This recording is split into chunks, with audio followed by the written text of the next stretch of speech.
Hello dear students, welcome to Spark Commerce Classes. कैसे हैं आप सब लोग? आई होप सब अच्छे से होंगे। जैसा कि आप लोग जानते हो कि हम लोग एमसीक्यूज़ करते आ रहे हैं। पिछले कुछ वीडियोस में मैंने ओनली एमसीक्यूज़ आप लोग को प्रोवाइड किए हैं, तो यहाँ पे भी कुछ मल्टीपल चॉइस क्वेश्चंस हम डिस्कस करेंगे और ये सारे क्वेश्चंस पार्टनरशिप के रिलेटेड है। और जो जैसा कि आप लोग जानते हो कि अकाउंटेंसी में पार्टनरशिप भी ऐड किया गया है, तो ये आपका यहाँ पे एक इम्पॉर्टेंट टॉपिक बन सकता है। तो चलिए लेक्चर को स्टार्ट करते हैं। पहला ऑब्जेक्टिव है ड्राइंग्स ऑफ द पार्टनर्स, और ठीक है, जो हमारी ड्राइंग्स होती है, जो पार्टनर करता है बिजनेस में, उसका क्या किया जाता है। पहला option is debited to profit and loss account, second is credited to profit and loss account, and third is credited to capital account, and fourth is debited to capital account. सबसे पहले देखिए ड्राइंग्स क्या होती है। मैंने आपको बोला था जो ओनर जो होते हैं, जो वो बिजनेस से कैश या गुड्स निकालते हैं ना अपने पर्सनल यूज़ के लिए, उसको ड्राइंग्स का नाम दिया जाता है। अब पार्टनरशिप में पार्टनर्स होते हैं ओनर्स, ठीक है। तो अगर यही पार्टनर पार्टनरशिप से कुछ निकालेगा, उसको ड्राइंग्स का नाम दिया जाएगा। इसने बोला इसका क्या किया, क्या ये debited to profit and loss account में, क्या हम इसको प्रॉफिट एंड लॉस में दिखाते हैं? तो ये ऑप्शन तो बिल्कुल भी नहीं आएगा इसको, क्योंकि मैंने आपको पहले ही बोला प्रॉफिट एंड लॉस एप्रोप्रिएशन बनता है पार्टनर्स के लिए, not profit and loss account, ठीक है। यानी अगर पार्टनर्स के रिलेटेड कोई इनकम हो या एक्सपेंस हो, अगर उसको मुझे दिखाना होगा तो किस में दिखाऊंगी? Profit and loss appropriation account में। तो ये ऑप्शन तो बिल्कुल भी नहीं आएगा, because it is profit and loss account. Okay, next is credit to profit and loss account. अब ये भी नहीं आएगा, क्यों? क्योंकि जब प्रॉफिट एंड लॉस में डेबिट नहीं तो क्रेडिट कहाँ से करोगे? तो ये भी गलत है। इन दोनों में से तो बिल्कुल भी नहीं आएगा, ठीक है, क्योंकि प्रॉफिट एंड लॉस अकाउंट नहीं बनता है, प्रॉफिट एंड लॉस एप्रोप्रिएशन बनता है पार्टनर्स के लिए। क्रेडिटेड टू कैपिटल अकाउंट, बिल्कुल भी नहीं, क्रेडिट नहीं किया जाता। तो right option is debited to partners capital account. आपको पता है ड्राइंग्स की वजह से पार्टनर का कैपिटल कम होता है, माइनस होता है। और अगर आपको ये चीज़ दिखानी होगी कैपिटल अकाउंट में, तो आपको डेबिट साइड से दिखानी होती है, इस साइड से, ठीक है। तो आप ऐसे याद रखिएगा कि जब जिस चीज़ की वजह से पार्टनर्स का पैसा कम होता है, जब मैं उसके अकाउंट में उसको दिखाती हूँ तो डेबिट साइड से दिखाना होता है। और अगर कोई चीज़ जो है या कोई अमाउंट है जिससे पार्टनर्स का पैसा ऐड होता है, इंक्रीज, तो उसको क्रेडिट साइड से दिखाना होता है, ठीक है। तो चलिए नेक्स्ट ऑब्जेक्ट देखते हैं।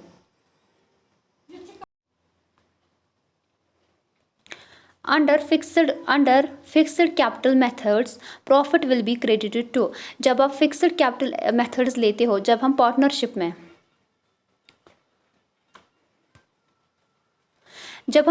की बात करते हैं, तो जब हम पार्टनर्स का कैपिटल अकाउंट बनाते हैं ना, तो दो मेथड्स हैं मेरे पास। एक को हम बोलते हैं फिक्स्ड मेथड एम, एंड दूसरा है फ्लक्चुएटिंग मेथड। जब हम फिक्स्ड मेथड की बात करते हैं ना, तो यहाँ पे दो अकाउंट्स बनते हैं। एक होता है कैपिटल अकाउंट आपका, दूसरा होता है आपका करंट अकाउंट।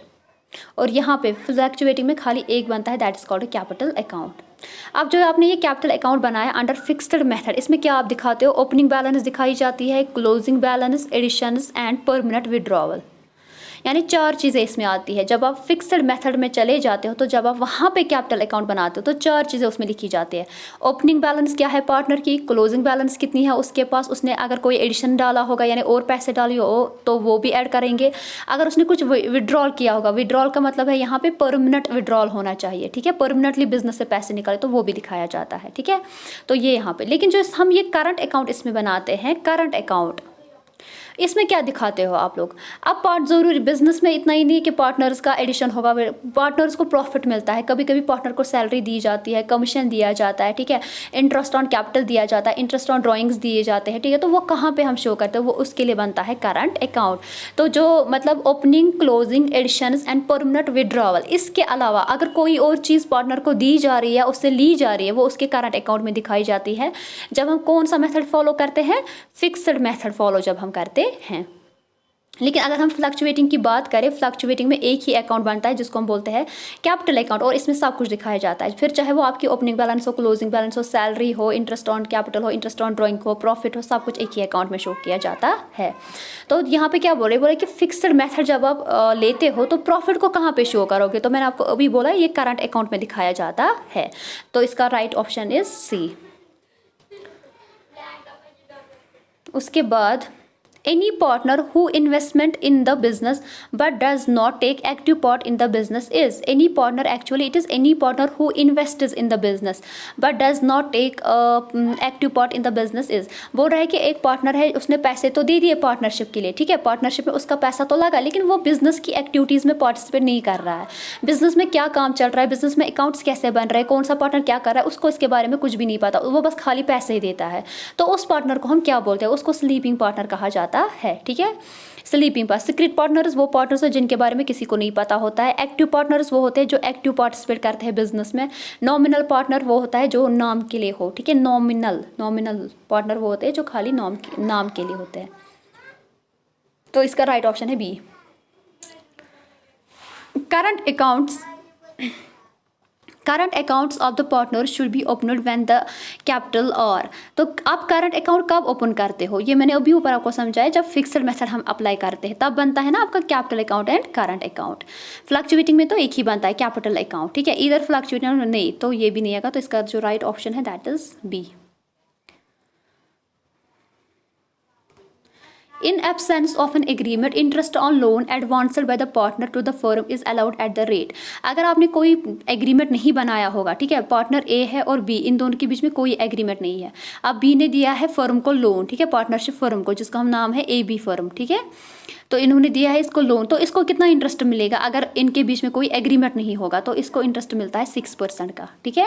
अब बी नहीं बोल सकता कि मैंने आपको 1 लाख का लोन दिया है तो मुझे 12% दे दो इंटरेस्ट, नहीं, क्योंकि मार्केट में भी इसी टाइप का नहीं बोल सकता, क्योंकि कोई एग्रीमेंट ही नहीं है, तो इसको मिलेगा ओनली 6%। तो ये इसका राइट ऑप्शन है। इसी तरीके से ये बोल रहा है कि in absence of an agreement profit and loss are divided by the partners in ratio of. अगर आपके बीच में एग्रीमेंट ही नहीं है तो जो आप प्रॉफिट कमाओगे या लॉस जो बिजनेस में आते हैं उनको कैसे डिस्ट्रीब्यूट करोगे फिर बिटवीन पार्टनर्स। तो उसको डिस्ट्रीब्यूट किया जाता है इक्वली जब एग्रीमेंट नहीं होगा। जब एग्रीमेंट होगा फिर उसी हिसाब से, जिस हिसाब से उन लोगों ने बोला होगा उस टाइम। लेकिन जब एग्रीमेंट ही नहीं है, कोई डील ही नहीं बनी है, तो इसको डिस्प्यूट्स को मतलब कम करने के लिए फिर लॉ बोलता है कि आप इक्वली डिस्ट्रीब्यूट कीजिए इस चीज़ को। Next is under fixed capital methods profit will be credited to। अगर आप फिक्स्ड मेथड लेते हो तो प्रॉफिट, ये वैसे मैंने अभी आपको समझाया था, इसका राइट ऑप्शन जो है that is current account. I think ये रिपीट हुआ है ये ऑब्जेक्टिव, ये अभी समझाया था ऊपर आपको कि जब हम फिक्स्ड मेथड बनाते हैं तो 2 अकाउंट्स बनते हैं, capital account and current account. Current account में ही सारी चीज़ें दिखाई जाती है। The members of partnership firm और इंडिविजुअली कॉल्ड। जो मेंबर्स होते हैं हमारी पार्टनरशिप फर्म के, उनको इंडिविजुअली क्या कहा जाता है, उनको इंडिविजुअली पार्टनर्स कहते हैं। इंटरेस्ट ऑन कैपिटल जो हमारा होता है, ठीक है, इंटरेस्ट ऑन कैपिटल जो हम किसको देते हैं, पार्टनर को, तो उसका क्या किया जाता है। इसने लिखा है इंटरेस्ट ऑन कैपिटल, नीचे लिखा है debit to profit and loss account. यहाँ पे वैसे प्रॉफिट एंड लॉस अप्रोप्रिएशन होना चाहिए, आई थिंक यहाँ पे मिसप्रिंट है ये। Credit to profit and loss appropriation account होना चाहिए। Debit to profit and loss and credit to partners capital account. यहाँ पे भी प्रॉफिट एंड लॉस अप्रोप्रिएशन है ये। Only credit to partners capital account. अब फिर से ऑब्जेक्टिव पढ़ते हैं, क्या बोल रहा है, ये बोल रहा है कि जो इंटरेस्ट हम देते हैं ना पार्टनर्स के कैपिटल अकाउंट पे, ठीक है, जैसे पार्टनर ए है, इसने मेरे बिजनेस में जब इसने पार्टनरशिप में जब कैपिटल डाला था, मान लो 1 लाख रुपीज़ का, तो अब इसको क्या दिया जा रहा है, इंटरेस्ट दिया जा रहा है इस 1 लाख रुपीज़ पे। ये बोल रहे हैं कि ये जो इंटरेस्ट इसको मिल रहा है, मान लो 10,000 रुपीज़ का इंटरेस्ट आ रहा है हमें, इसको आप कहाँ पे दिखाते हो, ठीक है। पहला ऑप्शन है debited to profit and loss, ये यहाँ पे मैं फिर से रिपीट कर रही हूँ, it is debited to profit and loss appropriation account, ठीक है। इनको अप्रोप्रिएशन इज मिसिंग हियर, तो लेकिन right is appropriation. Credit to profit and loss appropriation ये दोनों नहीं आएंगे, ना तो ये डेबिट ना तो credit. Debited to profit and loss appropriation and credit to partners capital account, only credit to partners capital account. देखो जी, जो इंटरेस्ट ऑन कैपिटल होता है ना, ये पार्टनर के लिए, मिस्टर ए के लिए ये फ़ायदा है, तो उसके अकाउंट में तो कैपिटल अकाउंट, अगर मैं मिस्टर ए का कैपिटल अकाउंट बनाऊंगी तो उसके अकाउंट में तो क्रेडिट साइड से डालूंगी।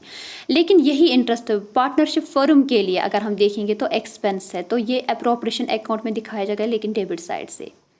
अब इसने पहला ऑप्शन दिया था, यहाँ पे देखो, यहाँ पे भी है debited to, debited to profit and loss appropriation account, ठीक है। लेकिन ये ऑप्शन इसको नहीं आएगा क्योंकि इसका जो परफेक्ट ऑप्शन है वो ये है, debited to profit and loss appropriation account and credited to partners capital account.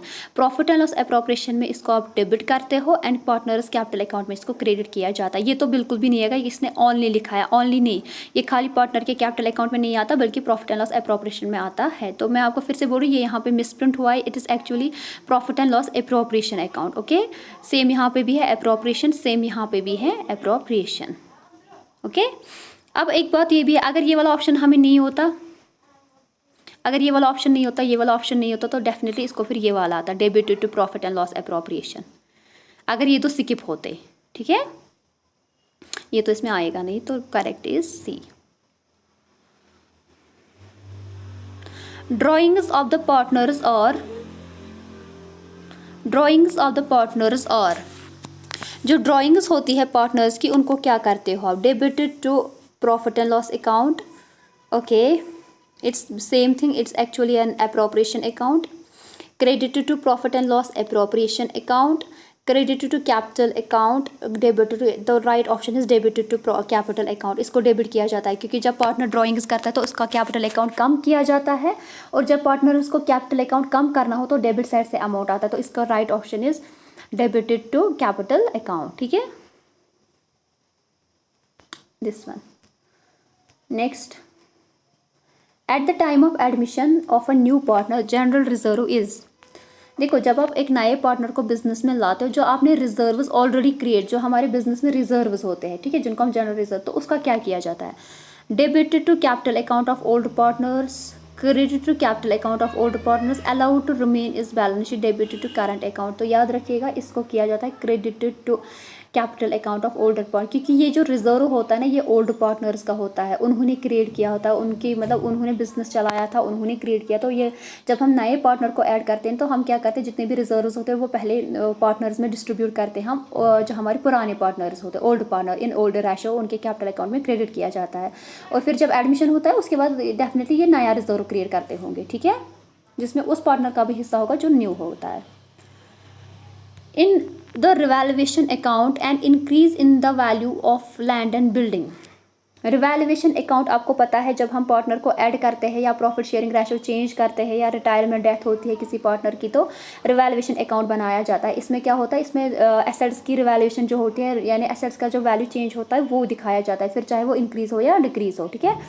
अब इंक्रीज हुआ है value of land and building, means आपका वैल्यू, देखो revaluation account is a nominal account, अगर आपका वैल्यू बढ़ रहा है, ठीक है, आपको रिवैल्यू, तो ये जो वैल्यू बढ़ रहा है, क्या ये आपके लिए फ़ायदा है कि नुकसान है, डेफिनेटली आपके लिए फ़ायदा है, और आपको पता है फ़ायदा को क्रेडिट साइड से रिकॉर्ड किया जाता है। तो ये इसको क्या यहाँ पे इसने लिखा है, appears on the debit side, ये तो नहीं आएगा, appears on the credit side, ये भी नहीं आएगा, तो इसका जो right option is B, appears on the credit side, ये रिवैल्यूएशन के अकाउंट में क्रेडिट साइड से आता है। क्यों, मैंने आपको पहले बोला इंक्रीज लिखा है, इंक्रीज मतलब फ़ायदा हो रहा है, और गेन का मतलब ही होता है क्रेडिट साइड लिखना, क्योंकि नॉमिनल अकाउंट का रूल है credit all incomes and gains and revaluation account is your nominal account.